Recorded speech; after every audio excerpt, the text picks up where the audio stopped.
Welcome sa Dries TV. Kung interesado ka sa ganitong news, huwag kalimutang isubscribe ang ating YouTube channel. Maraming salamat! Welcome back again sa ating YouTube channel mga kakimpaw, and sa update natin ito, ang pag-uusapan natin ay tungkol sa mga importanteng kaganapan kina Kim and syempre kay Paula Avellino. Pero bago po ang lahat, maraming salamat sa inyong patuloy na pagsuporta at pagsubaybay sa mga daily update natin. Kaya naman bilang pasasalamat, narito po ang ilang napili kong komento patungkol ito sa naging previous update. Unang komento mula po ito kay Ginang Kamit Marian. Sabi niya, strong and courageous always, stay God-centered in your relationship. God to protect you and to guide you more than blessings to come, good health. God bless you next project, crash landing on you, Kim Pao. So maraming salamat po sa komento, Ginang Kamit Marian. Yes, tama po kayo dyan. Dapat lagi pong nasa center ng ating relationship or kung sino man po mga kakimpaw, like Kim and Paula Avellino, dapat ilagay po nila sa center ang Diyos, 'di ba? Dahil pag nasa center po talaga ang Diyos mga kakimpaw, Diyos or Panginoon po ang nag-guide, nagpoprotekta sa relationship na iniingatan po nila. And I'm sure mga kakimpaw, malapit naman si Kim and Paul Avellino sa Panginoon dahil ramdam natin na busilak po yung puso ni Chinita Princess eh. Kaya nga lagi po siyang may blessings na tinatamasa mula po yan sa itaas. Dahil busilak, mabait, down to earth ang isang Chinita Princess. Kaya deserve niya po mga kakimpaw ang mga blessings na matatanggap at darating pa po sa kanya ngayong 2026. Patungkol naman po sa next project ni Kim and Paula Avellino, ipag-pray po natin yan dahil ramdam na po natin na talagang may niluluto ang management for Kim and Paolo Avellino. Kaya stay put lang tayo at wag mainip and manood lang tayo ng It's Showtime pag may time na namimiss natin si Kim Cho. Okay?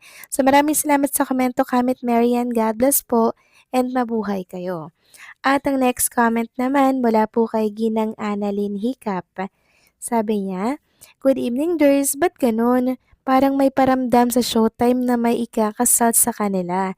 Sino kaya ang Kim Pao na ba, Ders? Excited at nakakilig. Kim Pao forever ako, araw-araw inuulit-ulit ang kilig moment nila na Secretary Kim." So maraming salamat po sa komento, Ginang Annalyn Hicap. Tama po yan. Palit-ulitin nyo lamang po na panoorin yan. Pag may time na naboboard kayo or namimiss po ninyo si Kim and Paula Avellino or kung naiinip kayo, pansamantala po kasing may ibsan or maitatawid kayo sa inyong kalungkutan and syempre sa pagka-miss nyo kay Kim and Paula Avellino, lalo na ngayon wala po silang project pa mga kakimpaw, kaya medyo mainip po talaga. And tungkol naman po sa naging paramdam ng It's Showtime, tungkol sa ikakasal na yan, malay nyo mga kakimpaw, di ba? May anunsyo po si Kim and Paula Avellino ngayong 2026. And malay nyo, kasal na nga, di ba mga kakimpaw? Ito'y dilulu lang naman natin na pwedeng magkatotoo. Pero ang katanungan ko nga po, ano kaya yung sing-sing ni Paolo na nakita po doon sa video na kumakalat ngayon sa mundo ng social media? Sobrang nakakilig yan mga kakimpaw, di ba? Ano pa bang iisipin natin? Pag may sing-sing si lalaki, di nakatali na po at hindi na po pwedeng makipagminggilan pa sa iba.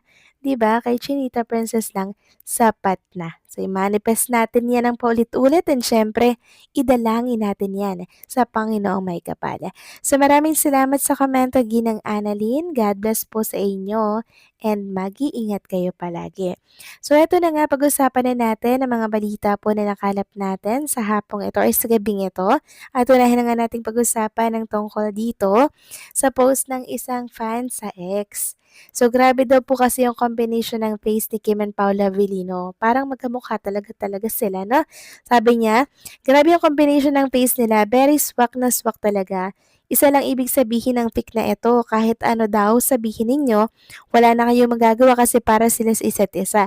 So happy and nakabuild sila ng malakas na pundasyon sa isang relationship kaya mas lalong tumitibay. Hashtag Kim Pao. Yes, tama po yung sinabi ng isang Kim Pao fan dito sa ex. Wala silang magagawa kahit ano pang ibato po nila kay Kim and Paolo Avellino.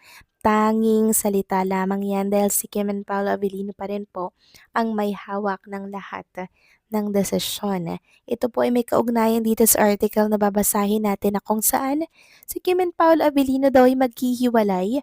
Grabe na talaga mga kakimpaw ang mga naglalabasang balita ngayon. Sabi kasi dito, hinula ng kilalang psychic na si Ang kapalaran ng Kim Pao sa tong ito ng Fire Horse. Hindi raw magkakatuluyan sina Kim Cho at Paula Avellino dahil nakatakda sila sa non-showbiz partner. Sa hula pa niya, pinag-iingat din niya si Kim dahil nakikita raw niya sa future na posible itong magkasakit dahil sa stress na iniinda. Payo pa niya sa Chinita Princess na mag-let go na lang ito at tanggapin kung ano man ang sitwasyong kinakaharap nito sa kasalukuyan. Isa rin daw sa mabuting gawin nito ay ang magpatawad, otherwise, posible raw bumigay ang katawan nito at masadlak sa wheelchair o malumpo dahil sa karamdaman. Naku, grabe naman ito mga kakimpaw, no? Ang kapatawaran mga kakimpaw, hindi po yan minamadali. Kusa po yan na ibinibigay sa tamang panahon at sa taktang panahon. 'Di ba? Maling-mali naman 'yun na magpapatawad kahit hindi natin feel na kapatapatawad ang isang tao, hindi po ba? Parang pinapangunahan po nila si Chinita Princess eh. Parang masyado sila nagmamarunong sa magiging kapalaran ni Chinita Princess. Hindi naman siguro Diyos yung nanghula kay Chinita Princess, 'di ba? Isang psychic lamang at tao lang din na katulad natin. Kaya wag tayong maniniwala dito na kung saan si Kim daw ay nakatakda sa non-showbiz na mapapangasawa at ganun din daw si Paulo Avellino. Naku mga kakimpaw, may stress lang po kayo dito. Kaya once na nabasa nyo po ang tungkol dito, iwag nyo na lamang po mga kakimpaw basahin ang tungkol dyan. Dahil hula-hula na naman ang inilalabas sa write-up. Alam nyo, talubas po yung nakikita ko sa hula kay Paolo Avellino at kay Chinita Princess. 'Di ba? Kitang-kita natin yung katotohanan. Pero sa hula, binabaliktad talaga nila. Siguro tinitingnan lang nila mga kakimpaw kung ano po yung magiging reaksyon ng taong bayan lalo na ang Kimpo fans oras na inilabas nila yung tungkol dito sa mga hula-hula na to na hindi si Kim and Paula Avellino ang magkakatuluyan. Eh nakita nila ang reaksyon, 'di ba? Sobrang dami pong nanggalaite, nainis, nagalit sa mga hula nila and sana naman next time, wag na lang po silang manghula. Kasi sobrang nakaka-stress yung mga inilalabas nila dito sa mundo ng social media. Wala na bang ibang artista, mga kakimpaw? Kim and Paolo Avellino lang lagi yung hinuhulaan nila kasi alam nila na mabenta at kakagati ng tao si Kim and Paolo Avellino. Kaya ayan, lagi silang nagko-content ng hula-hula tungkol kay Kim and Paolo Avellino na wala namang katotohanan. Kaya kalma lang kayo dyan mga kakimpaw at relax, huwag magpapaniwala sa mga ganitong hula, okay? So paano hanggang dito na lamang po ang update natin at maraming salamat po sa patuloy na pagsuporta.